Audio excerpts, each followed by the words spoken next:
All right, this is a follow-up video on the Sigma. This car has been accepted to bring a trailer, so this is a follow-up to the original video for additional information on the car and underbody shots and such. One thing to note, in the original video, I did talk about the tires, having good tread and being a little bit old, but planning on leaving the tires. I did send the car to the repair shop for I wanted a rotate and a balance and an alignment. And then when they went to balance the tires, that they said that they did have some flat spots in them. So we went ahead and bought brand new Toyo. So we stayed with the Japanese theme here, and we bought Toyo all seasons. And I got the best tire that I could find for this car. And I'm so glad that I changed it, because I was out driving this car around yesterday, and the ride, I loved driving it before, but now it's like a whole completely different car. The ride quality is dramatically improved, and I thought it was nice before. And like I said, we got an alignment done, so it steers, drives, brakes perfectly. So brand new Toyo tires. All right, let's kind of start our way at the back here and work forward. Here is the rear muffler. And it is good. A little bit of corrosion around the tip there, from where it was chrome plated, a little bit of peeling there and whatnot. So it actually gives us some kind of good underside views of the car. Not detailed underneath here, so you're gonna see some road grime and some debris and stuff on it, but there's your floor mats. Looking across the back here, kind of look at the frame rails and the bumper reinforcement. This car is just an amazing rust-free survivor. You can see some surface rust, but at the back of the car where tires kick everything up, that's gonna be the worst of it. And if that's the worst of it, that disqualifies in my book as a rust-free car. And you can see the frame rails, there is zero damage. There's no damage. I'm actually gonna do paint meter readings just to confirm the original paint. So, and there's our left rear mud flap. There's our spare tire wheel.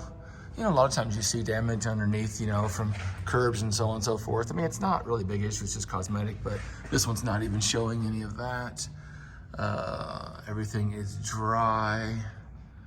In the wheel caliper area, you can still see some of the chalk writing on the rear beam here.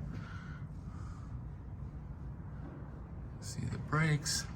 The struts are completely dry, and the shocks on this car work really, really well. And here is the other one. I'll have to get in here a little bit. Anyway, you can see that the struts, and this has the standard suspension, which is a good thing on this car, because the one with the Euro spec electronic suspension, those struts failed and are not available. So definitely do not want those, because you'd have a car, I guess you could convert it to standard struts, worst case scenario. I had a Q45 I had to do the same thing with. We're just kind of snooping around back here, just looking at everything. I'm not really seeing, there's really nothing to note. It's just an honest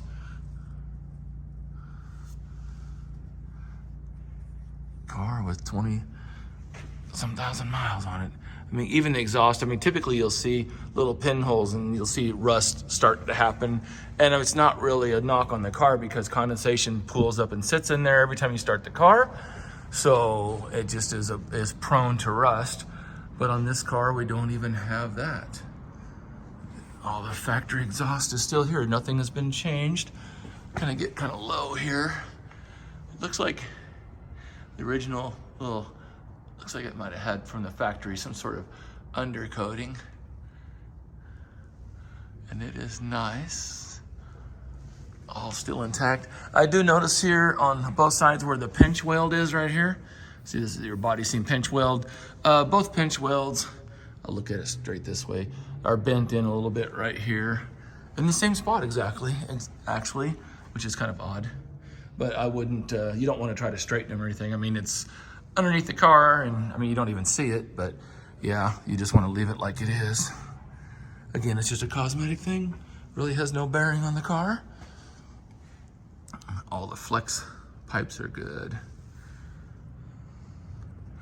Looking here, all our control arm bushings are good. There's no rattles in the suspension. Everything's tight. This car has been lightly inspected by Omega Auto Clinic, the car wizard. You guys can look at his video. I'll put a link to his video in the auction also. While it was at the car wizards, he did do axle boots. So, and there's still a little bit of grease you can see from where the axle had thrown some grease, and you can kind of see up there a little bit where there was some grease thrown for the axle boot, but it is in good condition now.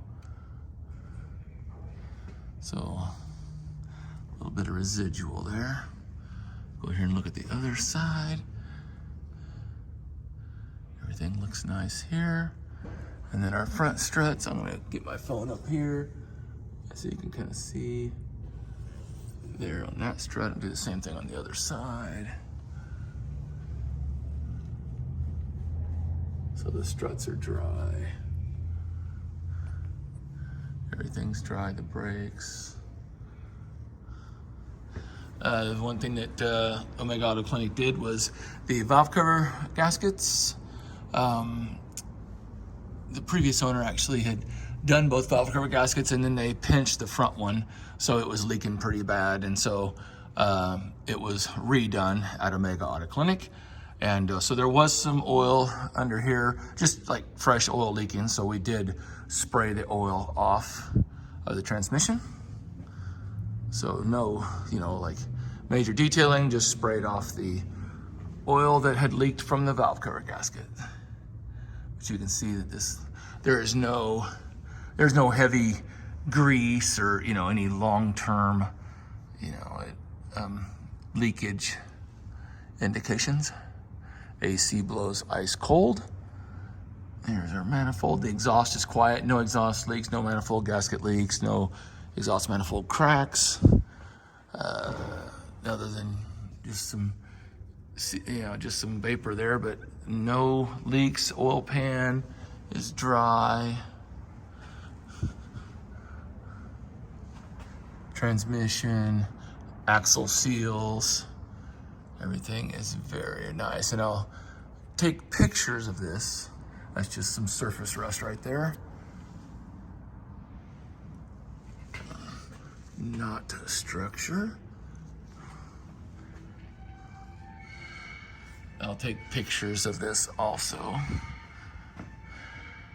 so we can see our front frame rails here, or front inner structure anyway. There's our frame rail right there. Radiator, fans all work. No issues there.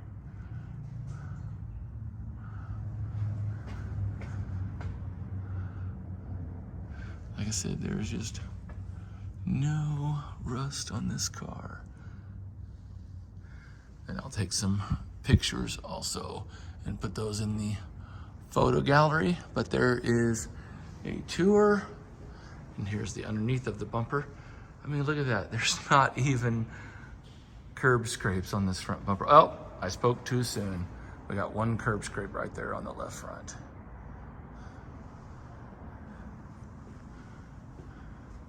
Still though, considering this is a 1990 car, pretty impressive.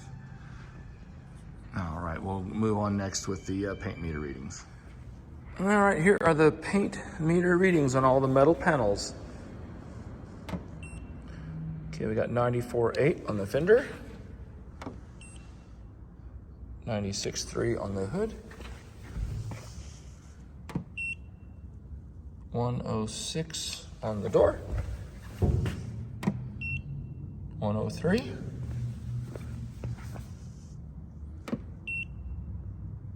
83,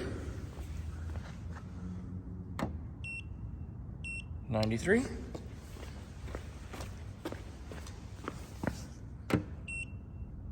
96, 100,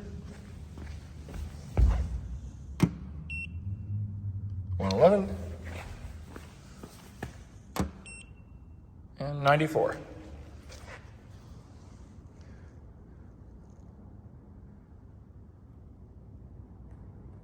And 73.8 on the roof.